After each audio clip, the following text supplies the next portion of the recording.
Hear the noise there in the front end? Listen here, we'll do it again. Every time you barely hit a bump, you hear that clunk, clunk, clunk, clunk. Okay, this is a 2007 Pontiac G6 GT. And we got that rattle in the front. And hey, look, this is what they call the sway bar link now.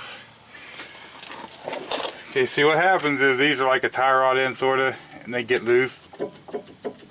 Hear that? And those will make that noise. So what we got here is a nut we're going to take off, and there's a nut on the bottom one also.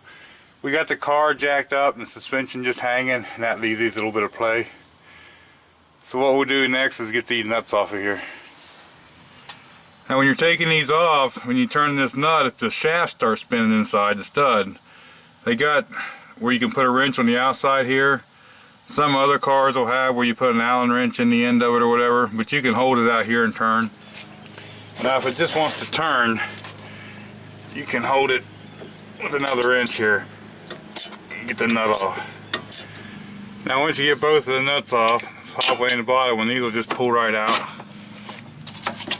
If there is any tension on it, you can put a little bit of a jack under here and up or down with the control arm a little bit, but usually on these cars hanging, you can get these right out. Now here's what we got. You can see the boot was torn. See how it's dry inside there? So I'm going to replace it with these Moog ones. They got grease fittings on them. And here is the part number we're putting on, but if you're going to do this, make sure that it's the part number for your car, because they might not all be the same. Now on the old one here, it took an 18 and an 8 on the end down here. If you see, this one's made a little different. The spot to put the wrench on is back here. It's also an 18, and then just a nut. So same thing, only different. And now what you're going to do, you're just going to put this back in where it come out of and slide it in these holes, and we'll put the nuts on and tighten them down. Now keep in mind when you're doing this is on a ball and a socket, so this stud will move a little bit. Once you get them, they should just fit in there loose. Now we're going to put our nuts on here and tighten them down.